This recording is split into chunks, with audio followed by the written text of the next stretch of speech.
Hello everyone, शिक्षा study YouTube channel में आप सभी का स्वागत है। आज की इस वीडियो में हम वीकली करंट अफेयर पढ़ने वाले हैं जो सभी प्रतियोगी परीक्षाओं के लिए बहुत उपयोगी है। देख लेते हैं। पहला प्रश्न है हमारा, हाल ही में किसने ताइवान के राष्ट्रपति के रूप में शपथ ली है? ऑप्शन ए है व्लादिमीर पुतिन, ऑप्शन बी है इद्रिस डेबी, ऑप्शन सी है लाई चिंगते, ऑप्शन डी है जॉन स्वीडनी। हाल ही में ताइवान के राष्ट्रपति के रूप में लाई चिंगते ने शपथ ली है। ऑप्शन सी हमारा सही है। और लाई चिंगते द्वारा यह शपथ जो ली गई है वो 20 मई को ली गई है। ताइवान जो देश है इसकी कैपिटल ताइपे है और 1949 में चाइना से अलग होकर ताइवान एक अलग देश बना था और यह फार्मोसा द्वीप पर स्थित है। बाकी के ऑप्शन देख लेते हैं। व्लादिमीर पुतिन जो है ये रूस के राष्ट्रपति हैं, इद्रिस डेबी जो है ये चाड के राष्ट्रपति हैं और ये जॉन स्वीडनी जो है ये स्कॉटलैंड के फर्स्ट मंत्री हैं। अब अगला प्रश्न देख ले। प्रश्न है हमारा, सात्विक साईराज और चिराग शेट्टी ने इस साल का सेकंड पुरुष डबल का खिताब किस प्रतियोगिता में जीता है? ऑप्शन ए है थाईलैंड ओपन, ऑप्शन बी है इंडिया ओपन, ऑप्शन सी है फ्रेंच ओपन, ऑप्शन डी है मलेशिया ओपन। तो सात्विक और चिराग की जोड़ी ने इस साल सेकंड पुरुष डबल का खिताब थाईलैंड ओपन प्रतियोगिता में जीता है। ऑप्शन ए सही है। यह प्रतियोगिता थाईलैंड के बैंकॉक में संपन्न हुई है और इसने जो है चाइना को हराया है। ये डबल खिताब है, सेकंड वाला पुरुष डबल का, और जो फर्स्ट जो जीता था वो फ्रेंच ओपन में जीता है। मलेशिया और इंडिया ओपन जो है ये उपविजेता रही हैं। अगला प्रश्न है हमारा, हाल ही में आपराधिक न्याय प्रशासन पर सम्मेलन का आयोजन कहाँ किया जा रहा है? Option A Assam, option B Kerala, option C Telangana, option D Gujarat. तो हाल ही में आपराधिक न्याय प्रशासन का जो सम्मेलन है वो असम के गुवाहाटी में किया जा रहा है। ऑप्शन ए हमारा सही है। और यह जो इसमें 3 नए कानून लागू होंगे जो 1 जुलाई 2024 को लागू होंगे। इनमें 3 कानून हैं। पहला है भारतीय न्याय संहिता, दूसरा है भारतीय साक्ष्य संहिता और तीसरा है भारतीय नागरिक सुरक्षा संहिता। अगला प्रश्न देख लेते हैं। अगला प्रश्न है हमारा, हाल ही में अंतरराष्ट्रीय संग्रहालय दिवस कब मनाया गया है? ऑप्शन ए है 18 मई, ऑप्शन बी है 21 मई, ऑप्शन सी है 24 मई, ऑप्शन डी है 22 मई।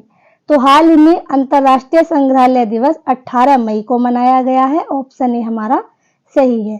तो जो इसकी शुरुआत है वो 1977 में की गई थी और इसकी जो थीम है वो है शिक्षा और अनुसंधान के लिए संग्रहालय। और 18 मई को ही वर्ल्ड एड्स वैक्सीन डे भी मनाया जाता है। अब बाकी के ऑप्शन देख लेते हैं। 21 मई को राष्ट्रीय आतंकवादी विरोधी दिवस मनाया जाता है, 24 मई को ब्रोदर्स डे मनाया जाता है और 22 मई को अंतरराष्ट्रीय जैव विविधता दिवस मनाया जाता है। अगला प्रश्न देख लेते हैं। अगला प्रश्न है हमारा, हाल ही में किस देश के राष्ट्रपति की हेलीकॉप्टर दुर्घटना में मौत हो गई? Option A France, option B Pakistan, option C Nepal, option D Iran. तो हाल ही में ईरान के राष्ट्रपति की हेलीकॉप्टर दुर्घटना में मौत हो गई है। ऑप्शन डी हमारा सही है। और जो ईरान के राष्ट्रपति थे वो इब्राहिम रईसी थे, जिनकी हाल ही में मौत हो गई है। ये इद्रिस रईसी जो थे अजरबैजान की सीमा पर एक बांध है उसका शुभारंभ करने के लिए जा रहे थे और उस बांध का नाम है क्रिज कलासी बांध। बाकी के ऑप्शन देख लेते हैं। ये फ्रांस जो है यहाँ के जो राष्ट्रपति हैं वो इमैनुअल मैक्रोन हैं और पाकिस्तान के जो राष्ट्रपति हैं वो आसिफ अली जरदारी हैं और नेपाल के राष्ट्रपति रामचंद्र पौडेल हैं। अगला प्रश्न देख लेते हैं। अगला प्रश्न है हमारा, फोर्ब्स के अनुसार सबसे ज्यादा कमाई करने वाला दुनिया का शीर्ष एथलीट कौन है? ऑप्शन ए है क्रिस्टियानो रोनाल्डो, ऑप्शन बी है जॉन रहमान, ऑप्शन सी है चिराग शेट्टी, ऑप्शन डी है लियोनेल मेसी। तो फोर्ब्स के अनुसार सबसे ज्यादा कमाई करने वाले जो एथलीट हैं वो क्रिस्टियानो रोनाल्डो हैं। ऑप्शन ए हमारा सही है। और यह पुर्तगाल के रहने वाले हैं और एक फुटबॉल प्लेयर हैं। बाकी के ऑप्शन देख लेते हैं। जोन रहमान जो है ये गोल्फ के प्लेयर है और इनका जो है सेकंड स्थान है। और लियोन मेसी जो है ये फुटबॉल के प्लेयर है और अर्जेंटीना के रहने वाले हैं, इनका स्थान जो है थर्ड है। अगला प्रश्न देख लेते हैं। अगला प्रश्न है हमारा, वित्त वर्ष 2024 में पीएसयू बैंकों में सर्वाधिक बिजनेस ग्रोथ किसने हासिल की है? ऑप्शन ए है bank of Maharashtra, option B है एसबीआई, ऑप्शन सी है आरबीआई, ऑप्शन डी एचडीएफसी। तो वित्त वर्ष 2024 में जो पीएसयू बैंकों में सर्वाधिक बिजनेस ग्रोथ जो हासिल की है वो बैंक ऑफ महाराष्ट्र ने की है। ऑप्शन ए हमारा सही है। और इसकी जो ग्रोथ रेट है बैंक ऑफ महाराष्ट्र की वो 15.94% है। और इसमें जो सेकंड स्थान है वो आरबीआई का है। अगला प्रश्न देख लेते हैं। अगला प्रश्न है हमारा, हाल ही में जापान के विश्व पैरा एथलेटिक्स चैंपियनशिप में महिलाओं को 400 मीटर स्पर्धा में किसने विश्व रिकॉर्ड तोड़ा है? Option A Parul Chaudhary, option B है दीप्ति जीवन, ऑप्शन सी है ब्रीना क्लर्क, ऑप्शन डी है इनमें से कोई नहीं। तो हाल ही में जो जापान में विश्व पैरा एथलेटिक चैंपियनशिप में जो महिलाओं की दौड़ हुई है उसमें दीप्ति जीवन ने विश्व रिकॉर्ड तोड़ा है। ऑप्शन बी हमारा सही है। इसके लिए दीप्ति जीवन को गोल्ड मेडल भी दिया गया है। इन्होंने 55.07 सेकंड में यह रेस पूरी की है।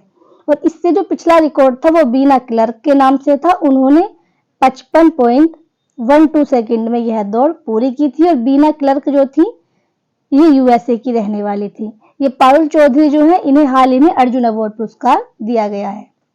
अगला प्रश्न देख लेते हैं। अगला प्रश्न है हमारा, हाल ही में यूनिसेफ की मदद से विकसित आपदा प्रबंधन प्लेटफॉर्म ड्रीम्स किसने लॉन्च किया है? Option A Agra, option B Assam, option C है सिक्किम, ऑप्शन डी है तेलंगाना।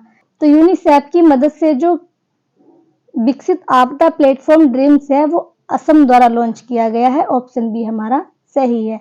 और ड्रीम्स की फुल फॉर्म है disaster reporting information management system. और इसका जो उद्देश्य है वो है पशुधन फसल की नुकसान जो होता है उसकी भरपाई के लिए। अगला प्रश्न देख लेते हैं। अगला प्रश्न है हमारा, हाल ही में प्रारंभ होने वाली विश्व की सबसे ऊंची खगोलीय वेधशाला कहाँ स्थित है? Option A Chile, option B Indonesia, option C Bharat, option D है अर्जेंटीना। तो हाल ही में प्रारंभ होने वाली विश्व की सबसे ऊंची खगोलीय वेधशाला जो स्थित है वो चिली के आटाकामा मरुस्थल में स्थित है। तो ऑप्शन ए हमारा सही है। और इसकी जो ऊंचाई है वो 18,500 फीट है। अगला प्रश्न देख लेते हैं। अगला प्रश्न है हमारा, हाल ही में एचआईवी वैक्सीन का सफल परीक्षण किसने किया है? Option A UAE, option B USA, option C Japan, option D Brazil. तो हाल ही में एचआईवी वैक्सीन का सफल परीक्षण यूएसए द्वारा किया गया है। ऑप्शन बी हमारा सही है। परीक्षण करने वाला है ड्यूक ह्यूमन वैक्सीन इंस्टीट्यूट द्वारा यह परीक्षण किया गया है। और एचआईवी जो है ये एड्स रोग के लिए है। और एड्स डे जो मनाते हैं हम वो 1 दिसंबर को मनाते हैं। और एड्स जो है इसका जो पहला केस मिला था वो भारत में जो मिला था वो चेन्नई में मिला था। अगला प्रश्न है, हाल ही में वियतनाम के नए राष्ट्रपति किसे नियुक्त किया गया है? Option A To Lam, option B है वोन थुआंग, ऑप्शन सी है मोहम्मद मोकबर, ऑप्शन डी है लॉरेंस वोंग। तो हाल ही में वियतनाम के राष्ट्रपति जो नियुक्त किया गया है वो टू लेम को किया गया है। ऑप्शन ए हमारा सही है। और वोन थुआंग जो है इन्होंने इस्तीफा दिया है। ये वियतनाम के राष्ट्रपति थे, इन पर भ्रष्टाचार का आरोप लगा था इसलिए इन्होंने इस्तीफा दे दिया। अब जो प्रेजेंट में प्रेसिडेंट बने हैं वो टू लेम बने हैं। और वियतनाम जो है इसकी कैपिटल है हनोई। बाकी के ऑप्शन देख लेते हैं। मोहम्मद मोकबर जो है ये ईरान के कार्यवाहक राष्ट्रपति बने हैं हाल ही में। और लॉरेंस वोंग जो है ये सिंगापुर के राष्ट्रपति बने हैं। अगला प्रश्न है 2029 में AFC महिला एशियाई कप की मेजबानी करने वाला पहला मध्य एशियाई देश कौन सा है? Option A Kazakhstan, option B Uzbekistan, option C Japan, option D है चीन। तो 2029 में एशियन फुटबॉल एशियाई कप की जो मेजबानी करने वाला देश है वो उज्बेकिस्तान है। ऑप्शन बी हमारा सही है। और इसकी जो शुरुआत हुई थी वो 1935 में की गई थी और इसका इंडिया जो होस्ट था वो 2022 में था। अगला प्रश्न है हाल ही में चीन ने ताइवान को हथियार बेचने के कारण किस देश की कंपनी पर प्रतिबंध लगाया है? ऑप्शन ए है यूएई, ऑप्शन बी है रूस, option C USA, option D Germany. तो चीन ने ताइवान को हथियार बेचने के कारण यूएसए की कंपनी पर बैन लगा दिया गया है। ऑप्शन सी हमारा सही है। और चीन द्वारा यूएसए की 3 कंपनियों पर बैन लगाया गया है। पहली कंपनी है बोइंग, दूसरी कंपनी है जनरल डायनामिक, तीसरी कंपनी है जनरल एटोमेटिक्स। ये तीनों यूएसए की कंपनी है जिन पर चीन द्वारा बैन लगाया गया है। अगला प्रश्न है हमारा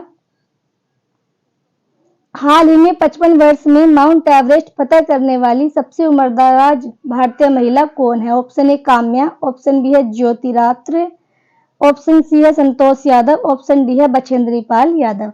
तो हाल ही में 55 वर्ष में जो माउंट एवरेस्ट फतह करने वाली सबसे उम्रदराज भारतीय महिला है वो ज्योतिरात्रे हैं। ऑप्शन बी हमारा सही है। ये मध्य प्रदेश की रहने वाली हैं। बाकी के ऑप्शन देख लेते हैं। ये काम्या जो है ये भी मध्य प्रदेश की रहने वाली हैं और ये 16 वर्ष की उम्र में माउंट एवरेस्ट फतह करने वाली पहली भारतीय महिला है।